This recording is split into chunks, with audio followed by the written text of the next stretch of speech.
Since I came here, found a joy in the fear, finding myself making every possible mistake. Have you ever tried to think about important dates in your life? It seems that we always have this crazy amount of dates just swirling around in our minds that we are forced by society to remember. But we can be unsuccessful more times than not. For instance, I still have trouble with this one.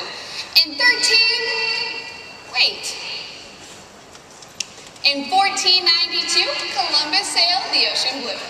It's almost impossible for some of us to even remember our parents' birthdays. But no matter how hard it is to remember some, there will always be those dates that will stick with us the rest of our lives. For instance, in 1928, Future Farmers of America was established in Kansas City, Missouri.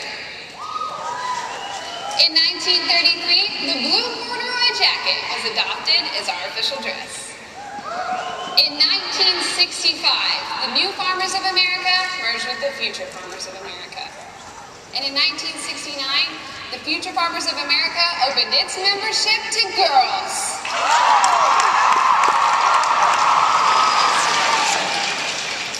Some dates stay with us because they are personal landmarks in our lives.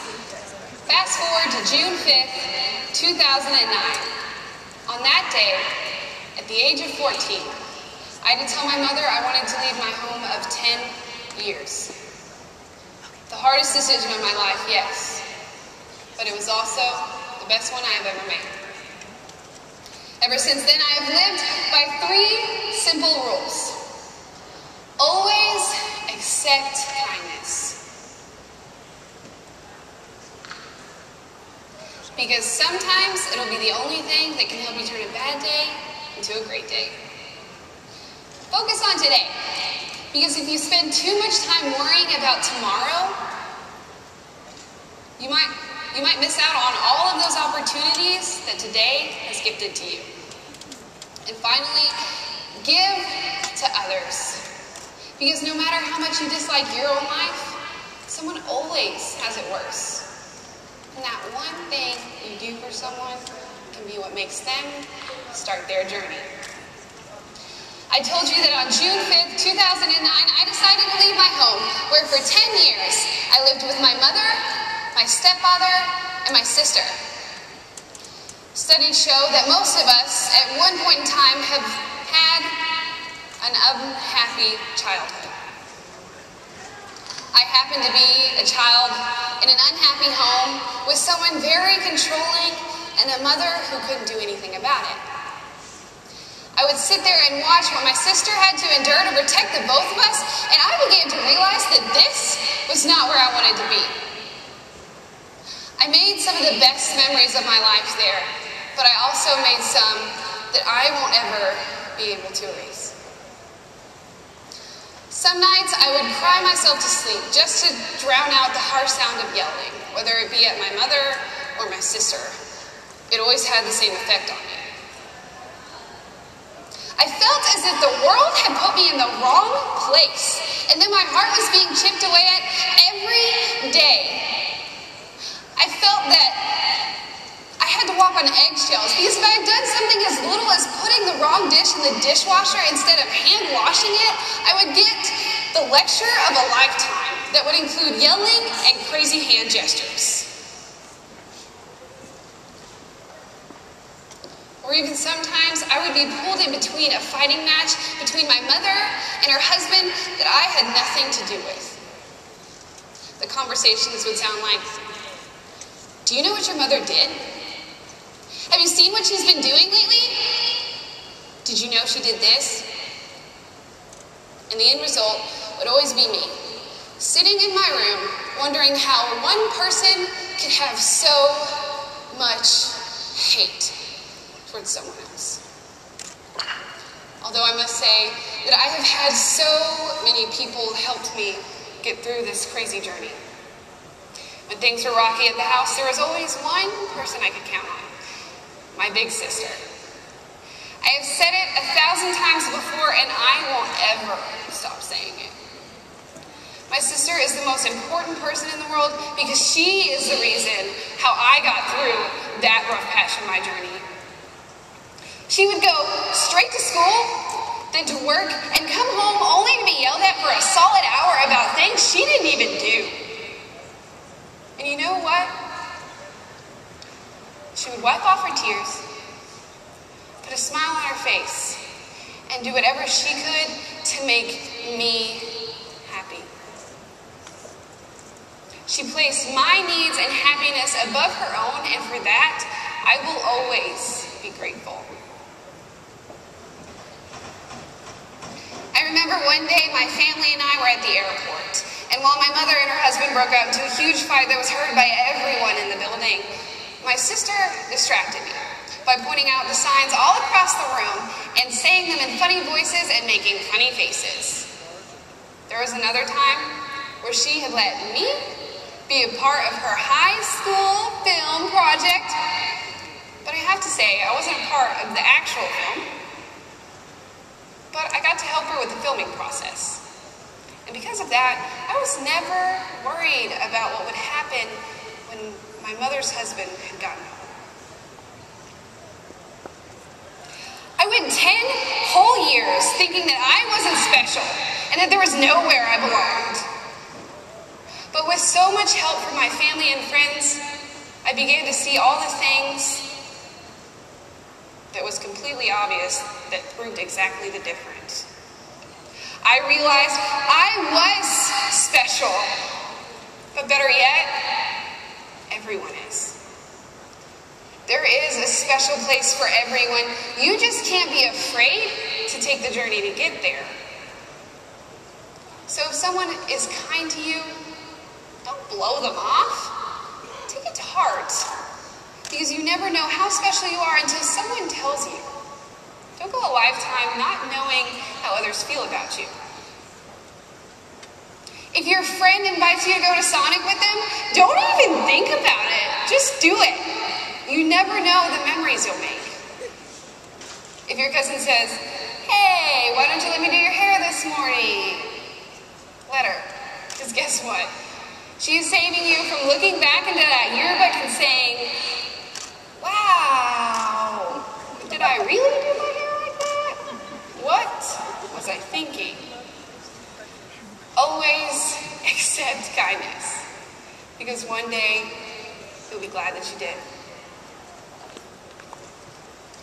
It's just amazing to watch it happen. It is like, you know, when a superhero puts on the cape, it happens, and there's a transformation there.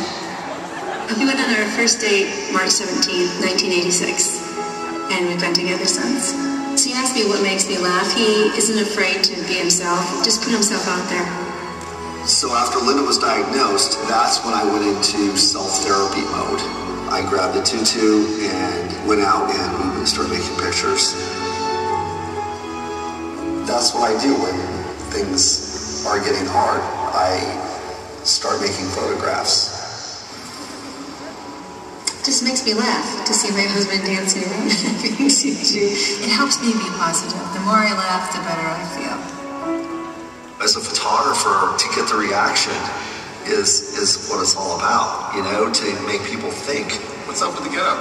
Help women during their treatment. It's a great idea. Well, I mean, I like it. When Linda would go for treatment, she would take the images on her phone and the women would look at them and it would make them laugh and make the time pass. Women really like the fact that he's standing out, that he's standing by me, and they appreciate that because they'll say, well, my husband wouldn't do that for me. I knew that it had to go further, and I knew I had to keep making the photographs, and they really started to mean something to me. You're going into a really big field. Oh my God, that light is amazing. Bob's dealing with emotions and of being and supporting someone who's going through this horrific disease, and it's not just the laughter and making people laugh with these images, it's really sharing and reaching people in the community. We launched the website. It was picked up by a couple of newspapers, and that's really when it started going viral. It exploded within hours. Who would have thought a pink tutu would connect with so many people? I don't think this project would have grown without people sharing.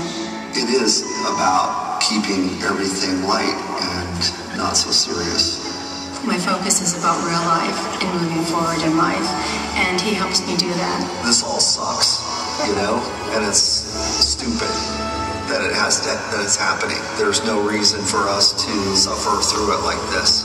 I'm here to make people happy. Good luck. These pictures are amazing.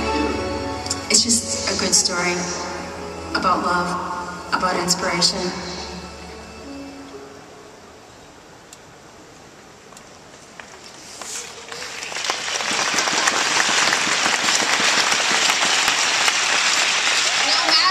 Situation you may be in, or however much stuff you have going on in your life, you should always take a deep breath, take a step back, and realize all that's truly important is what's in front of you now.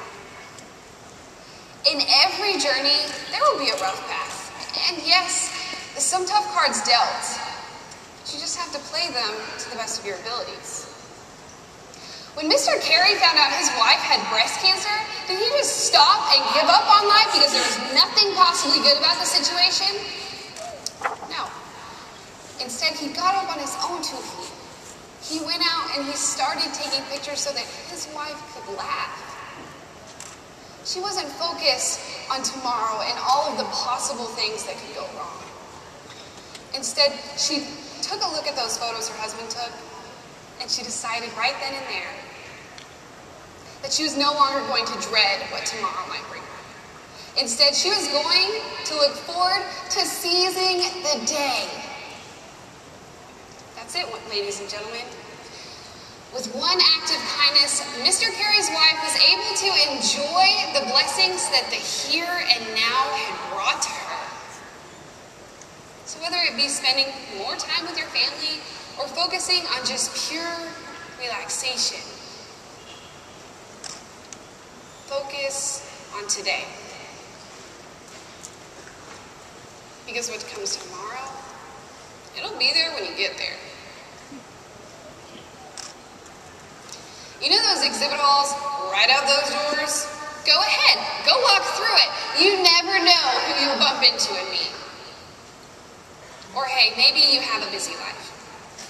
Football, student government, band, and FFA all piled into one day. The next time you get home and you wonder where your whole day went, take time to sit down with your family and enjoy each other's company. Because you never know if you'll lose the opportunity to do that again.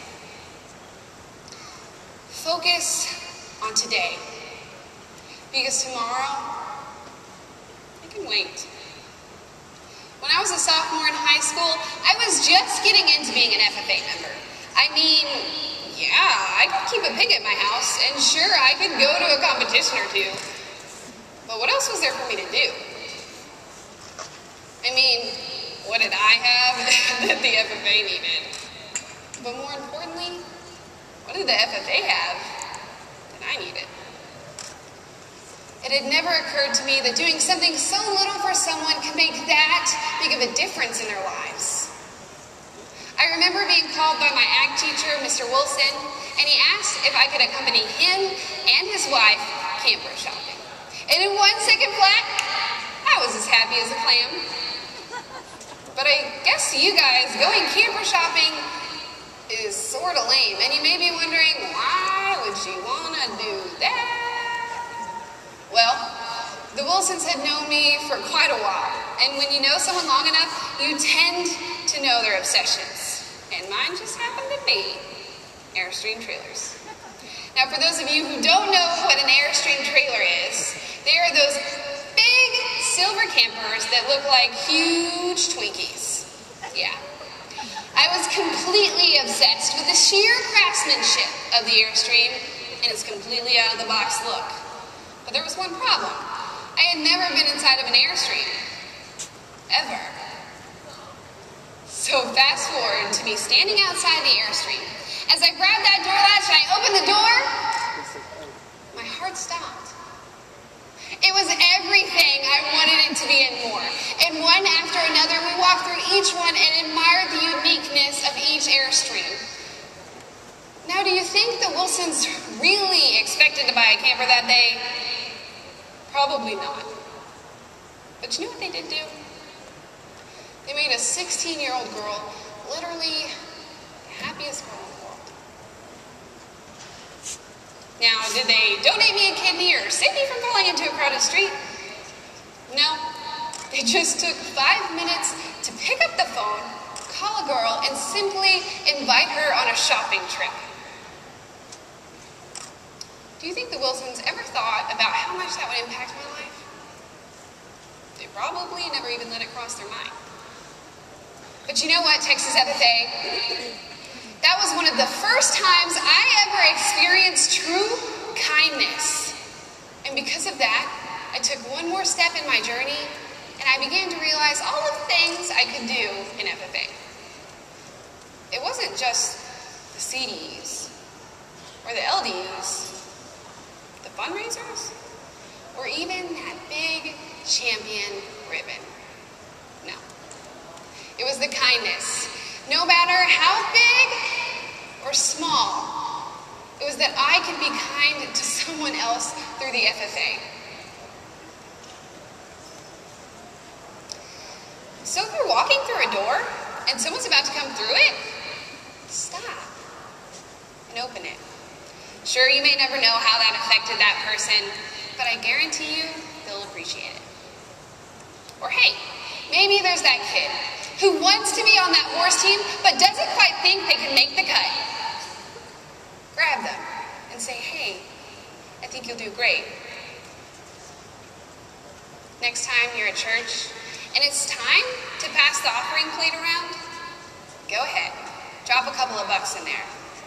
You may be helping someone somewhere finally find their faith. Sometimes it's scary for us not to know what will become of something. But if we make the effort to give to others, we can make not just one person's life better, we can even make more better. So what do we have to do to start our journey? We don't necessarily have to go through a bad circumstance. We just have to follow the 3 simple rules. Always accept kindness. Because we may never know why someone feels the way they do about us, but let me tell you, Texas FFA, some things are just better left alone. Focus on today, not only to ease the worries of the things we have no control over, but to gain focus on what's truly important. And last, we must give to others. Because if we do that, we can make someone's life that much better than it was before. So yeah, if someone opens the door for you, walk through it. Accept kindness. If you want to watch that West Texas sunset, go ahead, do it. Focus on today.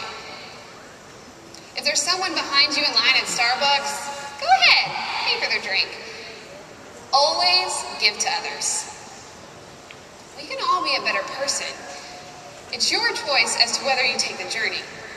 Texas FFA, will you take the journey?